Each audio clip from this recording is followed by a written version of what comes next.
Hi, folks. Thanks for joining me this evening. My name's Alex. I'm the founder of Gameplay Candles, and we're going to talk about some interesting updates in the D&D community. We're going to talk about some business updates I have for y'all, and then we're going to talk about the fun stuff. Tonight, I'm joined by a special guest, my DM in my current campaign. And so, before we get to the fun stuff, though, we got to take care of some business. So.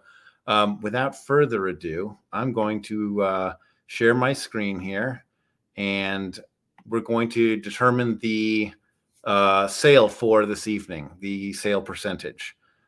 So let's see, share screen, share window. And so the way this works, if you haven't joined us before, the way this works is we're going to roll a d20 and we're going to add whatever it rolls to a baseline of 10% off all of the orders that are made in the next hour. So from 9 to 10 Central Time, you will be getting some percentage off. So let's see, without further ado, we're going to, it's just a 3. Pretty close to a crit fail, but definitely a fail. So 13% off all items in stock at the website. That's gameplaycandles.com. And that'll be live for the next hour. So let's just get rid of that. And then onto the, let's talk about some business stuff. So today's a big day for Gameplay Candles. We launched our first scent to join the core collection since we founded the company. And this one's a little different. This scent is very fruit forward, very, very sweet. It's a big contrast to all the masculine scents we have out there, like Rogues Retreats Leather and Dwarven Mountain Hall Smoke or Smokiness. But so what we have here is Druid's Orchard. And Druid's Orchard is all about capturing the sweetness of nature.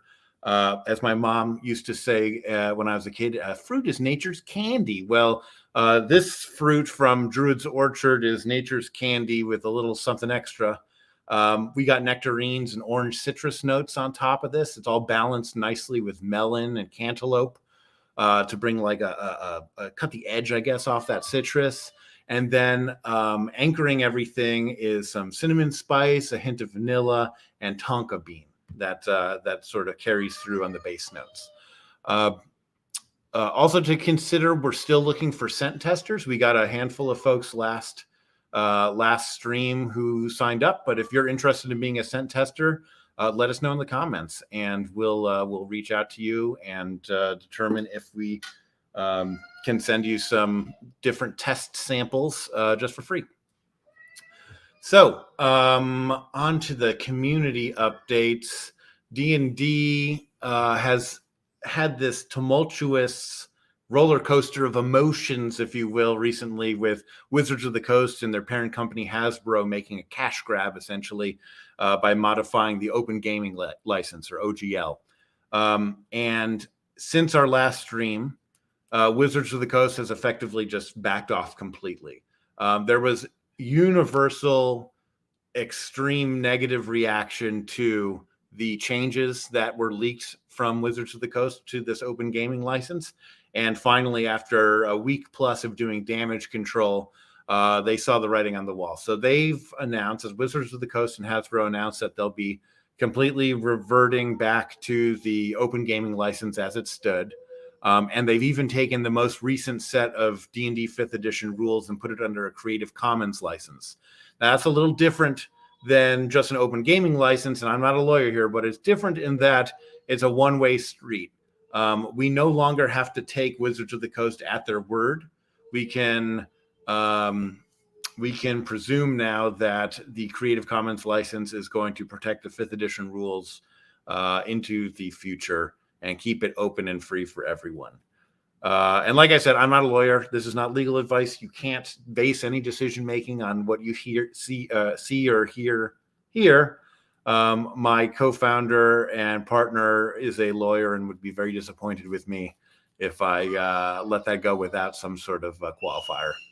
Anyway, so onto some more fun D&D topics. Again, I've been so busy pouring candles and trying to keep up with production that I'm still sitting on some scripts. for long form video that trickles down into my TikToks and Reels. So please be patient, not only for those Reels, but also for me getting items back in stock. I'd hope that by now we'd be back in stock with everything. But if you've been following the news, you might have heard that Central Texas is just now, I guess, thawing from the grip of a wintry ice storm that it left half an inch of ice on my car that was left out in the driveway. So that was a very disruptive event that obviously threw shipping out the window, shipping schedules right out the window. So we hope to get everything back up by the weekend, by the end of the weekend. And then next week, actually, I'm going to be out of the office. But we will be fulfilling orders with all the inventory that we've prepared over the weekend. So without further ado, then, what I'd like to do is bring in our special guest.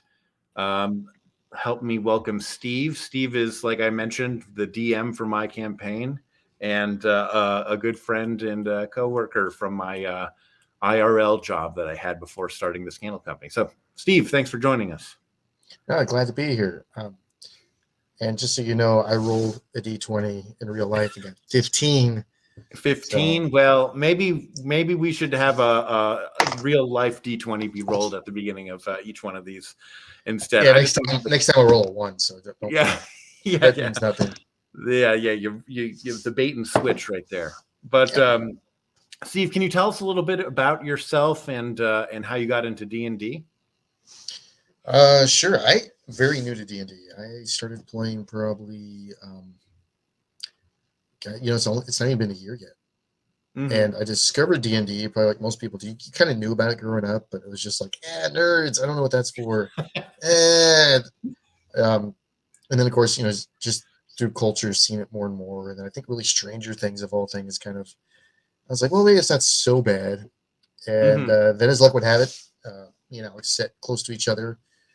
And he started talking about D&D, and it piqued our interest. And next thing I know, we're in a group playing D&D at work. Mm-hmm. And now it's kind of expanded. And Alex was saying, man, I've been a forever DM, and I'd really like to play. And I'm like, you know what? I'd really like to kind of DM. Mm-hmm. And so after his campaign ended, I immediately kind of took up where we were with the group. And we're just kind of continue to play. So we're going to kind of just, hopscotch, so to speak, DM to DM. When one of us gets tired or we get to a point we feel that our session or campaigns come to its natural end, he'll take over, I'll start playing again, and then vice versa till the end of time. And we'll be those guys that have been playing for 40 years. This is sort of a unique situation for me. I'm not sure how common it is for other folks, but to have another like DM ready player in the same group, because like I said, I was a forever DM, since 2014 I've been DMing. But it's been really nice because when I got tired at the end of the campaign, you were there to immediately jump in, and you've been fantastic since then. But I know that I've done some one-shots when you needed a break or some extra time to prep, because you're nuts with those props that you bring in, and we'll get into that. But yeah, I'd recommend it to any listeners here. If you haven't tried having multiple DMs within the group and just swapping one shots when someone needs to catch up or real life gets in the way, it's incredible. So I think it's been a really good change for the group not to have just one designated DM the whole time. But Steve, I want. Oh, sorry. Go ahead. I didn't mean to interrupt. No, I think it's been great. I think being a DM with such limited knowledge or exposure, because I don't have any preconceived notions. I've only been through a small campaign, so everything is very fresh. And I'm just like, why not? Let's try this. Yeah, and I think that's been kind of fun for me. Well, that sounds so much like how I got into DMing. Because like I'd played one or two small campaigns and thought like, I could make an adventure that's like this, or maybe a little more interesting or with a twist here or there. But we both are sort of jumping into this with fresh eyes, I guess, to be DMing, and at least I was when I first jumped in, and it's been a hoot to see what you've been able to pull off. And yeah, I can't, I don't want you to reveal any spoilers for the upcoming sessions we're going to have, but I'm looking forward to it. So, Good. but yeah, but speaking of upcoming sessions, I wanted to ask you, how do you typically prepare for a session? Like what goes into those plans? So, as Alex alluded, I like to do props and physical things, maps especially. So when I'm usually planning, I'll kind of just get a piece of paper and I'll write out like scene 1, scene 2, scene 3. And it's kind of like a storyboard. And like, okay, this is the general plot, and this is a map I need to draw. And then there's some type of encounter and the characters. And then I'll kind of think about it. I'm like, well, what could my party do? And it's usually like, choose your own adventure. It's collaborative storytelling. They may do A, they may do B. Most likely they'll do A. So I'll put a little bit more depth there. They could do B. I mean, I've had some maps I've drawn that we just haven't used because they just didn't choose that path. And that kind of sucks. But at the same time, like it's fun for me, at least, knowing that I put this effort and, well, it could have been fun either way. Tell me you're able to like reuse some of those unused maps at least. Sure. Yeah. Okay. I just cry myself to sleep every night. Yeah, that's yeah. Well, the DM experience. No one. Yeah. No one So I mean, for me, it shows what we're talking about here. Maps. Yeah, and I'll just draw the map and the details. Oh, killed me. Gee, I'm about to set my map on fire with a candle. But the map helps me, at least when I draw it out roughly, as I develop the encounter. I like to incorporate the environment, what I would do, my past history just of my life. I was in the military for a few years, did a tour in Iraq. So I always kind of look at things, I don't know, just from that Army mindset of, where your areas you can conceal, where can someone likely avenue of approach, where do I think the characters would be? What's a natural choke point? How would the terrain play into it? And so that really helps for at least me dictate some of the encounters and what I think then the monsters or bad dudes would do in turn. Yeah, you remind me. Thanks, Bam. You remind me of one of the first times we played together when I was the DM.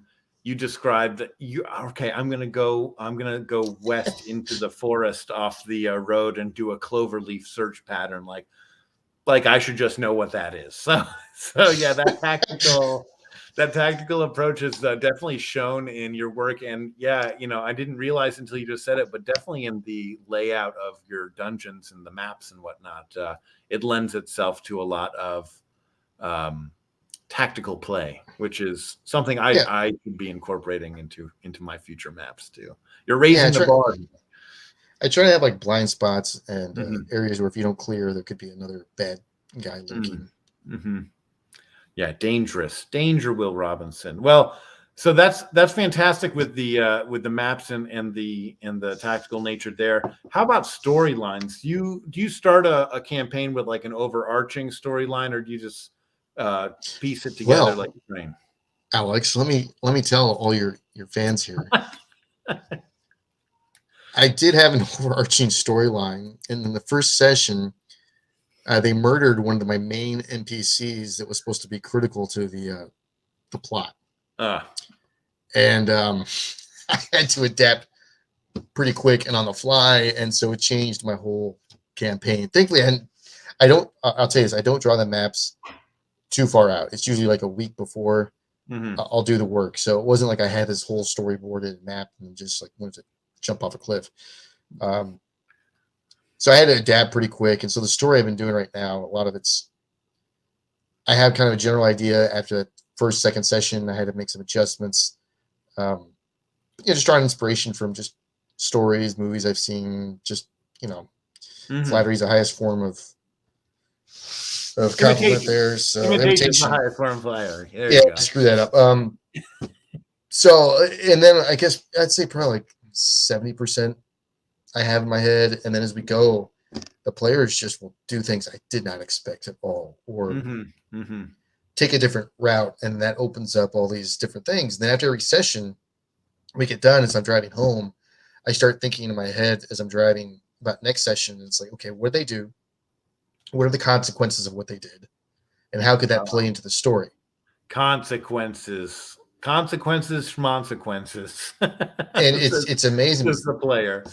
Yeah, I mean that has driven and made it much easier for me, at least, to develop the plot with these consequences, because just a simple storyline can all of a sudden start just growing like a complex web of subplots and other characters as things start happening, and it's made it fun for this campaign. I mean, they ended up starting off with some murder hobos, and the good guys of the realm. They say they're on the run from everyone.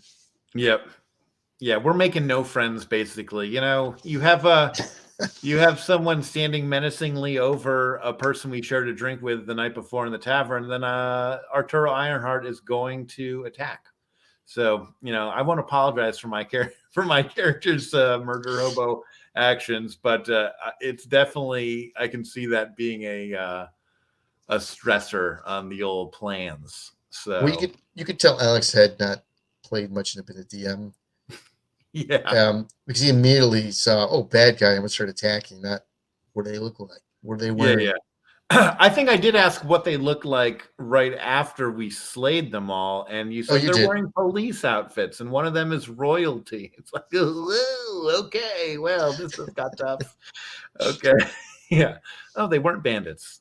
Interesting. No, they weren't. Yeah. Well, Steve, like you mentioned, you were a player before. I wanted to ask you about the character that you've played and any characters you're looking forward to playing in the future. Have you given any thought to what sort of classes or tropes you want to explore? Sure. The first character I played was a ranger. I just liked the idea of being able to attack from afar with a bow.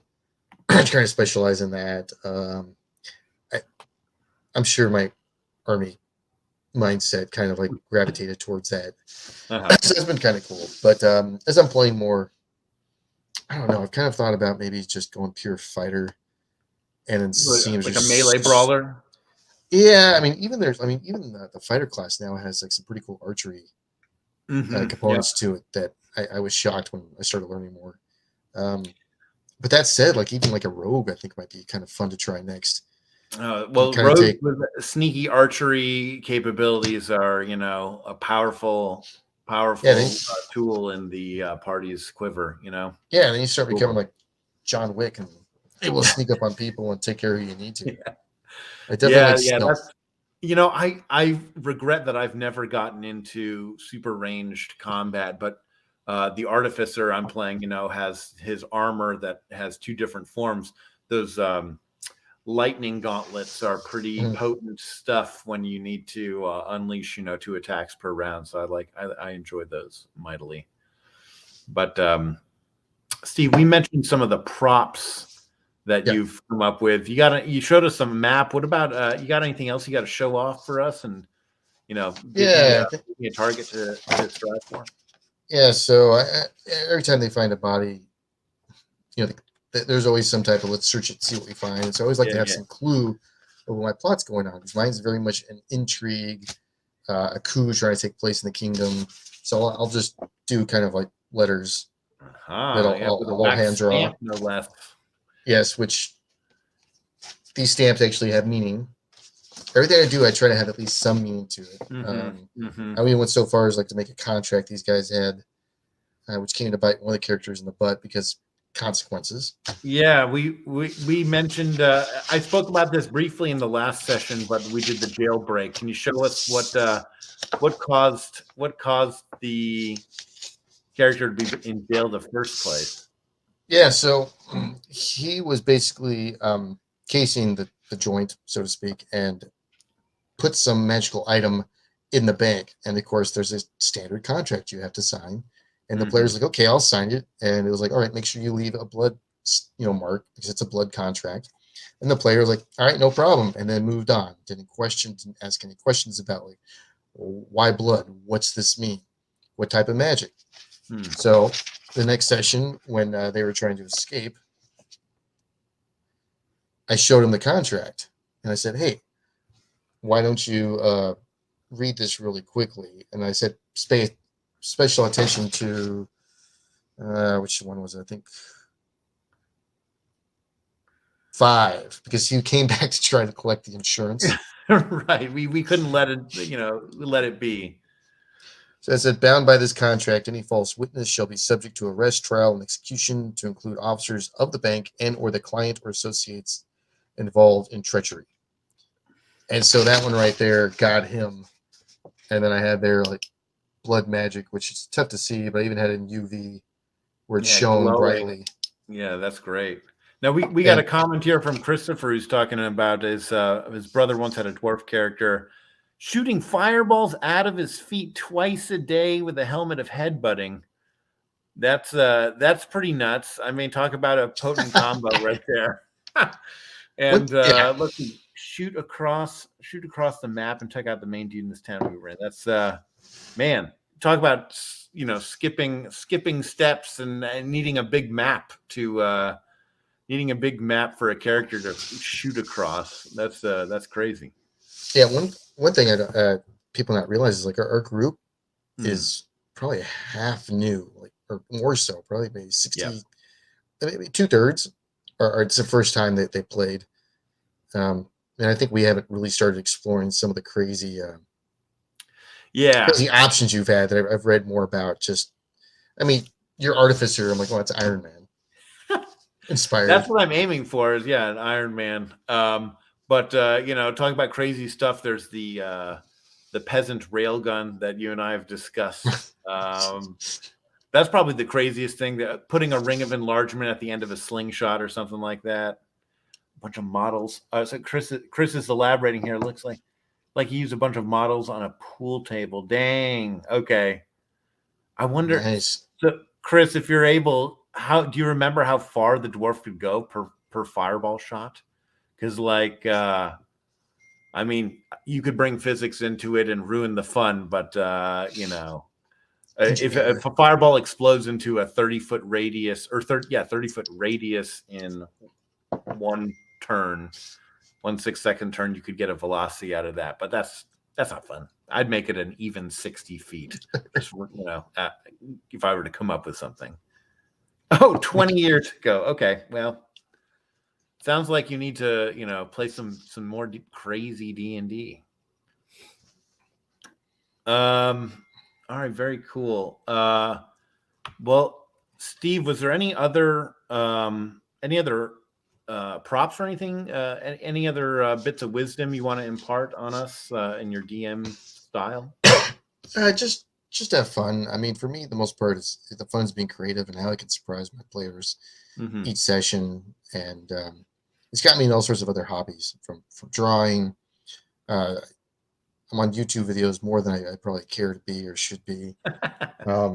Learning different skills, from coloring to even like just trying now picking up calligraphy and wax, and and there's another surprise you'll have next week with some of the way I'm going to start presenting the baddies on the map. Oh, good. Okay, all just because I was like, what, I'm tired of having just like a die on there representing something. Let me up the game a little bit. Oh, okay, all right. So it's nothing crazy. It's fairly quick and easy, but at least it helps me visually. Well, I think I've talked about this before, but like a simple battle map, it allows for not only cohesion in the group, all seeing the same thing, but also a new level of tactical play. And so not putting them all in a row right up front, spreading them out, giving them cover, half cover, 3/4 cover, stuff like that. I suspect you're going to get into that with your tactical nature. And I know that you have with that. Remember that river crossing encounter? Oh yeah, you guys had a choke point, and then yes, that was awesome. Yeah, exactly. We built a bridge over an 18-inch deep rivulet. That was a good use of time. But yeah, it was moving super fast, and I thought it was a super deep river until someone fell into it, and it was 18 inches deep. Trigonometry is not our group's strong suit. Let's just say that. Well, Steve, thank you so much. I want to keep this a bit brief, but I think that's all we're going to talk about tonight. And for those of you who are joining us this evening, don't forget 13% off flash sales going on right now with the code launch Q1. That's all caps, no spaces, launch Q1. And that's 13% off any order on our website, gameplaykandles.com. Thank you so much. We'll be having a brief check-in next week, even though I'm out of the Austin area, but can't keep me away. Otherwise, thank you very much, and we'll see you next week.